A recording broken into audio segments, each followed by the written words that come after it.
Students वालेकुम। Students, हम लोगों को मैंने कहा था कि अपनी नोट्स ओपन कर लें जो मैंने आप लोगों को सेंड किए हैं। 2 फाइल सेंड किए हैं, स्कीमिंग स्कैनिंग और दूसरी जो है रीडिंग स्किल्स वाली। स्कीमिंग स्कैनिंग की फाइल आज आप ओपन करेंगे। उसमें हमने कल जो है वो स्कीमिंग की डेफिनेशन भी की थी, स्कैनिंग सॉरी उसकी स्ट्रेटजीज भी की थी। मैं आपको दोबारा से थोड़ा सा रिवाइज करवा देती हूँ स्कीमिंग क्या है और scanning, what's the difference between skimming and scanning. Skimming basically किसी भी टेक्स्ट का मेन आइडिया है, उसको मेन आइडिया को फाइंड आउट करने के लिए हम डिफरेंट स्ट्रेटजीज के अकॉर्डिंग एक टेक्स्ट में से जस्ट स्कीमिंग मेन आइडिया को फाइंड आउट करते हैं। आप मेन आइडिया ढूंढने के लिए ज़रूरी नहीं है कि थॉरली सारे टेक्स्ट को कम्प्लीटली पढ़ा जाए, बल्कि उसके लिए कुछ स्ट्रेटजीज थी जो मैंने आपको बताई। फॉर इंस्टेंस ये सबसे पहले उसका टाइटल पढ़ें, अगर कोई आर्टिकल है तो उसका टाइटल पढ़ें, उसका ऑथर देखें, उसकी पब्लिकेशन की डेट देखें, उसका सोर्स देखें। हमें इससे पता चल जाता है कि उसने मटेरियल कहाँ से लिया है, ऑथर कहाँ का है, ठीक है, ऑथर किस सिटी से बिलोंग करता है, और उसकी डेट ऑफ पब्लिकेशन से हमें पता चलता है कि कौन सी एज से है वो ऑथर, और कौन सी एज में वो। डेफिनेटली हमें हर एज की रिक्वायरमेंट पता होती है कि इस एज में इस तरह की राइटिंग थी, इस एज में इस तरह की, तो उससे भी थोड़ा सा हमें अंदाजा हो जाता है कि राइटर ने किस तरह का मेन आइडिया दिया होगा।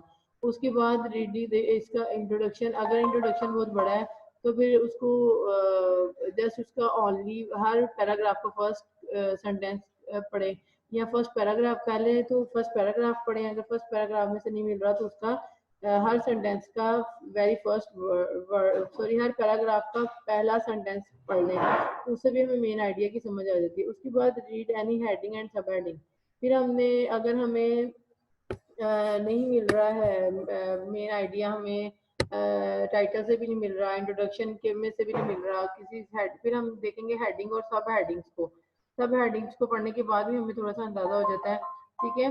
उसके बाद कोई अगर उसमें कोई पिक्चर्स हैं, कोई ग्राफ वगैरह बनाए हुए हैं, कोई उन्होंने किसी खास पिक्चर पे एम्फोसिस जोर दिया हुआ है, तो हम उस पिक्चर से भी अंदाजा लगा सकते हैं कि किस तरह का इसमें कॉन्सेप्ट होगा, कि मेन आइडिया क्या होगा। अगर आपको बहुत ज़्यादा हेडिंग और सब हेडिंग से मटेरियल मिल गया लेकिन आपको अभी भी आइडिया नहीं हो रहा कि इसका जो है वो मेन आइडिया क्या होगा इस टेक्स्ट का, तो फिर जो है वो आप पैराग्राफ में देखें जो वर्ड को इटैलिसाइज किया होता है, मतलब थोड़ा टेढ़ा लिखा होता है, बोल्ड लिखे होते हैं, कुछ कुछ को अंडरलाइन किया होता है, उन चीज़ों को देखें, ठीक है। समटाइम ऑथर ने नंबरिंग दी होती है अपने मटेरियल को 1 2 3 4 5, वो भी प्रेजेंटेशन से भी हमें थोड़ा सा अंदाजा हो जाता है उसकी लिस्ट से, ठीक है। फिर ऑब्जेक्टिव्स भी देख सकते हैं हम, जो हमारे पास ऑब्जेक्टिव क्या हैं पैराग्राफ के। उसके बाद रीड समरी और लास्ट पैराग्राफ, या फिर हम कंक्लूजन से भी अंदाजा लगा सकते हैं, उस टेक्स्ट के कंक्लूजन से भी हमें पता चल सकता है कि इस टेक्स्ट का मेन आइडिया क्या था। अब स्कीमिंग का जो ये मेरा लेक्चर है कल वाला, वो यूट्यूब पे स्कीमिंग के नाम से मौजूद है। आप संदरबार लॉ कॉलेज पे यूट्यूब पे जाके संदरबार लॉ कॉलेज लिखें तो वहां पे नीचे यूट्यूब में स्कीमिंग के नाम से पार्ट एलएलबी पार्ट 1 स्कीमिंग से नाम से मेरा ये डिटेल लेक्चर होगा। आज जस्ट मैंने थोड़ा सा इसको रिवाइज किया है। अब हमने इसको मैंने रिवाइज इसलिए किया है कि हमें पता चले स्कीमिंग और स्कैनिंग में क्या डिफरेंस है। स्कीमिंग भी जस्ट एक क्रीमिंग स्टडी होती है, जिस तरह दूध के ऊपर से मलाई उतार लेना ना, तो स्कैन भी तकरीबन इसी तरह से होता है। उसमें भी स्कैन में भी हम थॉरली नहीं पढ़ते, ना ही हम स्कीमिंग में थॉरली पढ़ते हैं, लेकिन स्कीमिंग का पर्पस जो है वो मेन आइडिया फाइंड आउट करना है, जबकि स्कैनिंग का मतलब कोई भी आइडिया ढूंढना है। मिसाल के तौर पे जैसे हम डिक्शनरी होती है, हम डिक्शनरी में से कोई एक स्पेसिफिक वर्ड का मीनिंग स्कैन कर रहे हैं, ढूंढ रहे हैं ना, तो उसके लिए अलग से स्ट्रेटजीज है। स्कीमिंग के लिए तो इंट्रोडक्शन पढ़ना, टाइटल, सब टाइटल, फर्स्ट हर पैराग्राफ की फर्स्ट लाइन को पढ़ना, उसका इंट्रोडक्शन देखना, ऑथर की पब्लिकेशन को देख लेना, ठीक है, कंक्लूजन को देख लेना, हेडिंग्स को देख लेना। लेकिन स्कैनिंग की स्ट्रेटजीज थोड़ी क्वाइट डिफरेंट होंगी। स्कैनिंग के लिए हम थोड़ा सा दूसरा डिफरेंट स्ट्रेटजीज जो है वो यूज करेंगे। अब स्कैनिंग की सबसे पहले डेफिनेशन देखते हैं। What is scanning? Scanning is a method two of selective reading. ये ऐसा मेथड है जिससे हम सिलेक्टिव रीडिंग करते हैं। जस्ट सिलेक्टिव मीन्स हमें जस्ट सिलेक्टिव रीडिंग करनी होती है। स्पेसिफिक कोई खास आइडिया नहीं ढूंढना होता, कोई एक।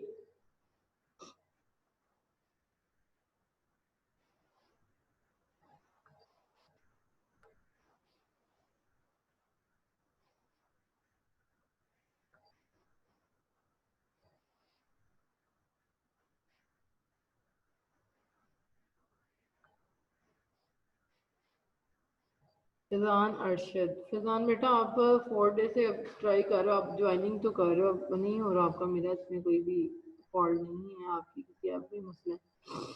स्कैनिंग, ठीक है। Scanning is a method of selective reading when searching for a particular fact, कोई खास किस्म का फैक्ट ढूंढने के लिए, कोई एक आइडिया ढूंढने के लिए, किसी क्वेश्चन का आंसर ढूंढने के लिए हम स्कैन करते हैं, ठीक है। और आंसर टू अ क्वेश्चन, किसी क्वेश्चन का आंसर देखने के लिए scanning can best be described as looking rather than the reading process, ठीक है। स्कैनिंग को हम लुकिंग के नाम से भी दे सकते हैं कि हम जस्ट देख रहे हैं किसी आइडिया को, वो आइडिया मेन आइडिया भी हो सकता है, किसी आंसर का क्वेश्चन भी हो सकता है, कोई एक स्पेसिफिक नेम भी हो सकता है, ठीक है। कोई एक, जैसे हम कोई स्टोरी हमने पढ़ी है, हमें पता है, हम देख रहे हैं कि इसमें फादर का करेक्टर है, फादर का जो बेटा है उसका नेम क्या है, उसको फाइंड आउट करने के लिए, ठीक है। अगर हस्बैंड एंड वाइफ के बारे में बात हो रही है, तो हस्बैंड जो है उसकी वाइफ का नेम क्या है या हस्बैंड नेम क्या है, वो फाइंड आउट करने के लिए हम स्कैन करते हैं चीजों को ना। तो इसी तरह अगर हम डिक्शनरी है, हम डिक्शनरी में से किसी एक वर्ड का मीनिंग तलाश कर रहे हैं, तो उसके लिए भी हमने स्कैन करना होता है, मतलब किसी एक पर्टिकुलर फैक्ट के लिए। अब आपको क्वेश्चन आ सकता है, what's the difference between skimming and scanning. Skimming is a upper level reading just to find out the main idea, और स्कैनिंग जो है वो कोई एनी पर्टिकुलर आइडिया के लिए यूज होती है, ठीक है। स्कीमिंग जो है वो खास तौर पे यूज होती है सिर्फ मेन आइडिया ढूंढने के लिए। स्कैनिंग कोई भी एक फैक्ट, कोई भी क्वेश्चन का आंसर, कोई भी एक पॉइंट ढूंढने के लिए हम scanning use. How do I use scanning, scanning हम कैसे कर सकते हैं। First thing, state in your mind specifically the information for which you are looking. Phrase it is question, form it if possible, ठीक है। वो कह रहे हैं कि इसको सबसे पहले स्पेसिफिकली और अपने माइंड में वो इंफॉर्मेशन लेके आए जिसको आप ढूंढने जा रहे हैं, ठीक है। Phrase it in question form, और उसको क्वेश्चन फॉर्म में ले आओ, मतलब उसको उस जो भी आप आइडिया ढूंढ रहे हो ना उसका एक क्वेश्चन बना ले।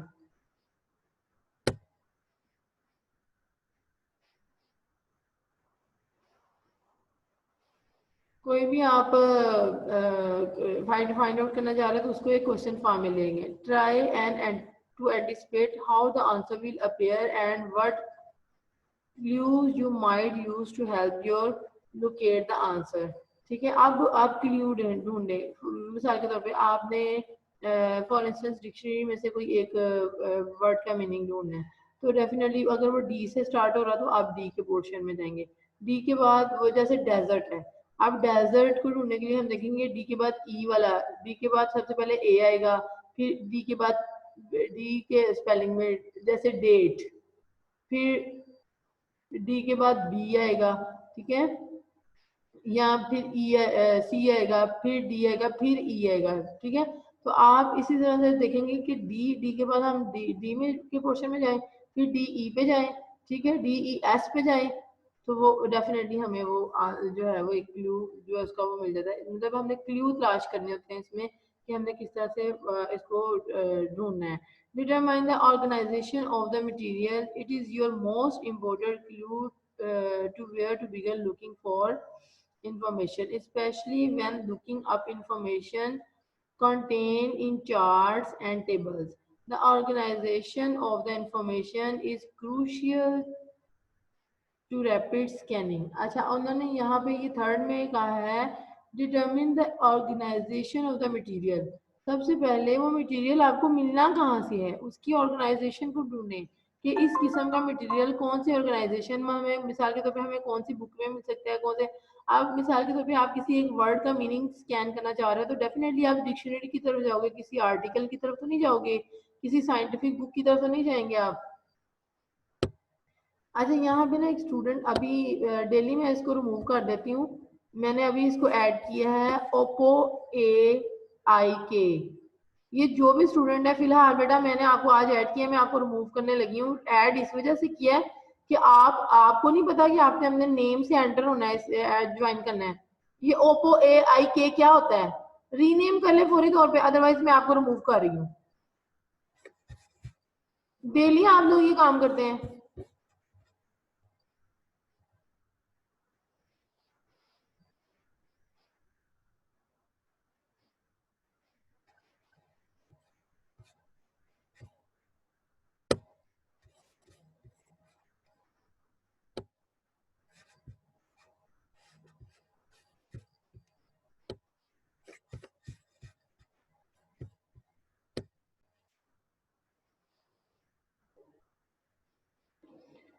ठीक है, ऑर्गेनाइजेशन को हमें देखना, determine the organisation of the material. तो सबसे पहले स्कैन करने के लिए हमने डिटरमिन करना, खुद को इस बात का अंदाजा हमने लगाना कि हमें वो मटेरियल मिलेगा कहाँ से। ठीक है, it is your most important clue to where to begin looking for. तो ये आपका एक मोस्ट क्ल्यू होता है कि आपने भाई कहाँ से स्टार्ट करना है इसको स्कैन करने के लिए। Information specially when looking up information contain in charts and tables.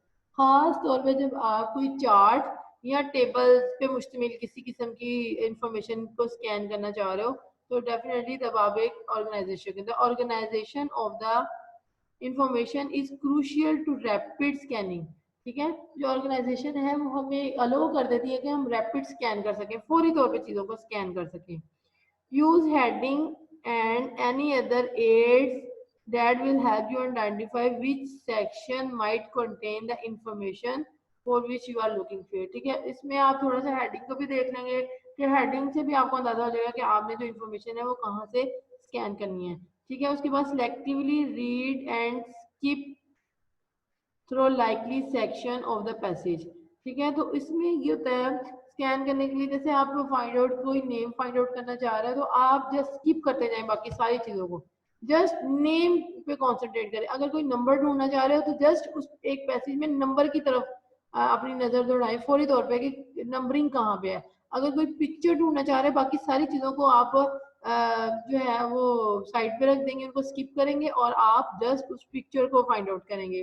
ठीक है, अगर आप कोई आर्टिकल का कोई रेफरेंस ढूंढना चाह रहे हो, तो डेफिनेटली आप फिर उसकी थॉरली सारे पैसेजेस को स्किप करके जस्ट रेफरेंस ही फाइंड आउट करेंगे।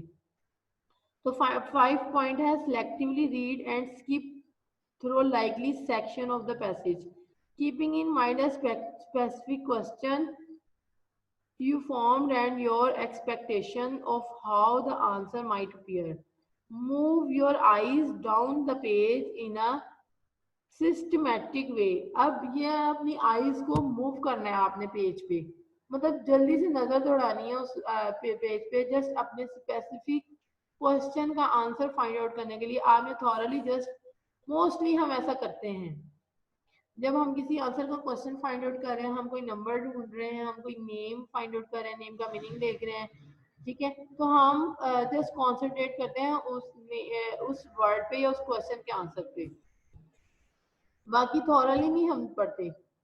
तो कोई भी आइडिया ढूंढने के लिए हम स्कैन करते हैं और मेन आइडिया ढूंढने के लिए हम स्कीमिंग करते हैं। 6 1 पॉइंट देखें, when you have found the needed information, जब आप ढूंढ लेते हो जो needed information, carefully read the sentence in which it appears. और अगर आपको वो इंफॉर्मेशन जो आप ढूंढना चाह रहे हो, तो आप केयरफुली उस पूरे सेंटेंस को पढ़ें in order to confirm that you have located the correct information। ठीक है, अगर फॉर इंस्टेंस सामने नजर दौड़ाई है उसमें और आपको फौरी तौर पे वो आइडिया या वो पर्टिकुलर फैक्ट या आपके आंसर का क्वेश्चन मिल गया है, तो आप उस सेंटेंस को फिर प्रॉपर पढ़ें, पूरा सेंटेंस पढ़ें ये देखने के लिए कि जो आप आंसर पढ़ रहे हो वो एग्जैक्ट है, वही मीनिंग है उसका। जिस तरह फॉर इंस्टेंस हम लोग ना किसी वर्ड से मीनिंग, डिक्शनरी में से ना वर्ड का मीनिंग फाइंड आउट करना चाह रहे होते हैं, तो जैसे एक सेंटेंस है, this kind of apple is good, she is too kind,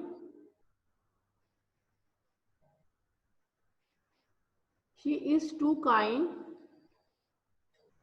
for her family, she is too kind to her family। ठीक है, ये भी कह सकते हैं। अब यहाँ पे मैंने दो सेंटेंस बोले, दोनों सेंटेंस में देखें काइंड का वर्ड यूज किया है, this kind of apple is not good. तो काइंड, यहाँ पे काइंड का मीनिंग वर्ड जो है वो हमें क्या मीनिंग दे रहा है कि ये सेब की ये किस्म जो है वो अच्छी नहीं है। ठीक है, दूसरा शी इज टू काइंड, इसका मतलब वो बहुत ज्यादा रहम दिल है। अब यहाँ पे वो बहुत ज्यादा रहम दिल है, तो काइंड का वर्ड हमें रहम दिली का मतलब भी दे रहा है। अगर फॉर इंस्टेंस हम काइंड का मीनिंग तलाश करने जा रहे हैं डिक्शनरी में, तो हम काइंड, हमें काइंड, हम जाएंगे फर्स्ट ऑफ ऑल के में, के ढूंढेंगे, के के बाद हम देखेंगे काइंड की स्पेलिंग है के आई। तो हम के के बाद जो वर्ड के के बाद आई से स्टार्ट हो रहा, के आई पे चले जाएंगे, फिर हम एन डी। जैसे ही हमें काइंड का वर्ड मिल जाता है तो हम क्या करेंगे, हम काइंड के वर्ड को थॉरली पढ़ेंगे कि काइंड का वर्ड जो है वो हमें क्या क्या मीनिंग फॉरवर्ड कर सकता है, कौन कौन से मीनिंग हमें मिल सकते हैं काइंड के वर्ड से। ठीक है, तो ये हो गया स्कैनिंग।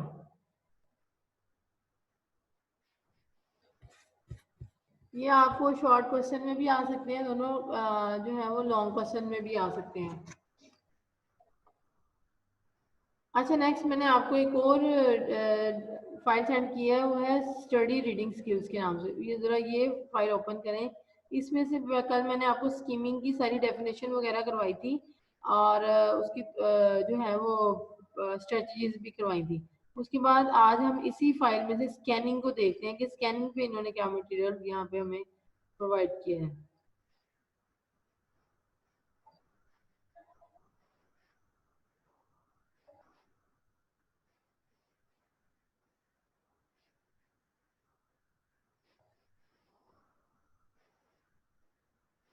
जी, इसमें हमारे पास पेज नंबर 2 है, वैसे तो 3 है, फाइल का पेज नंबर 3 है, लेकिन उसके ऊपर लिखा हुआ है page number 2, reading strategy two scanning.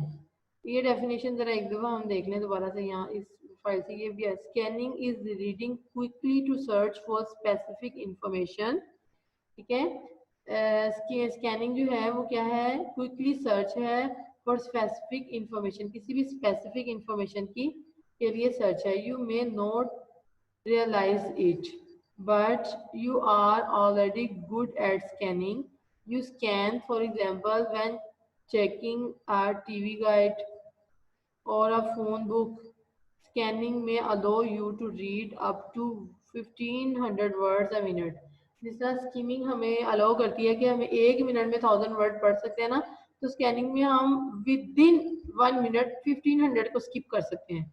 ठीक है, बस जस्ट हमने फाइंड आउट, जैसे एक बुक है ना, बुक से भी आप फोन बुक है या डिक्शनरी है, तो डिक्शनरी में हम with in 1 minute 100 and 500 word जो है 1500 वर्ड स्किप करके अपने मतलब को देख सकते हैं।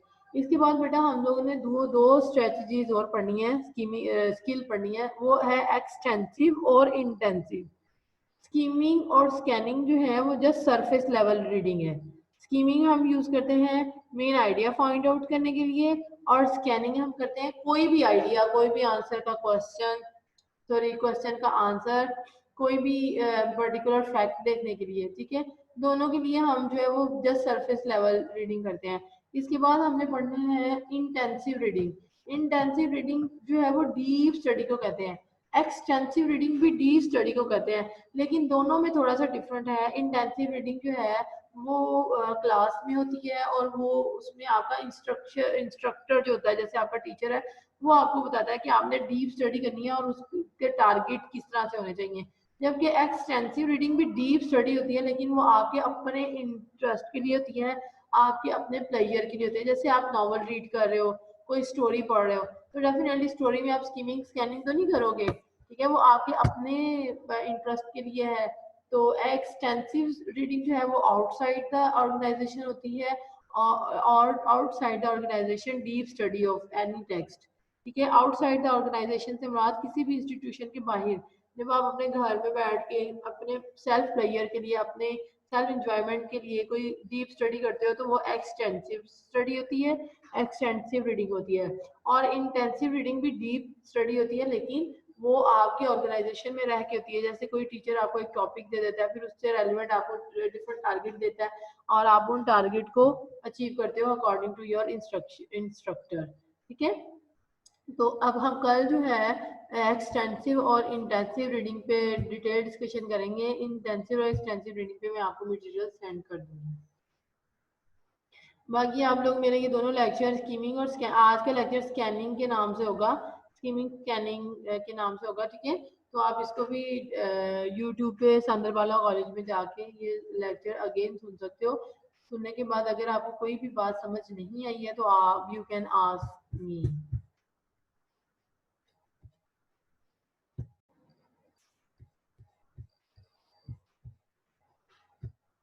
जी, मुझे ये अटेंडेंस सेंड करें।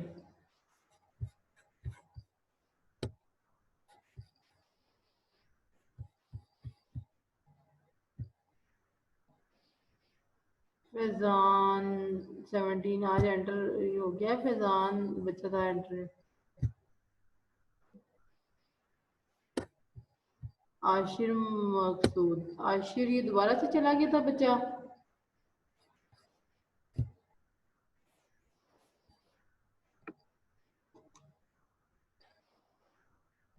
आशिर हमारा न्यू क्लास फेलो है और स्टूडेंट है।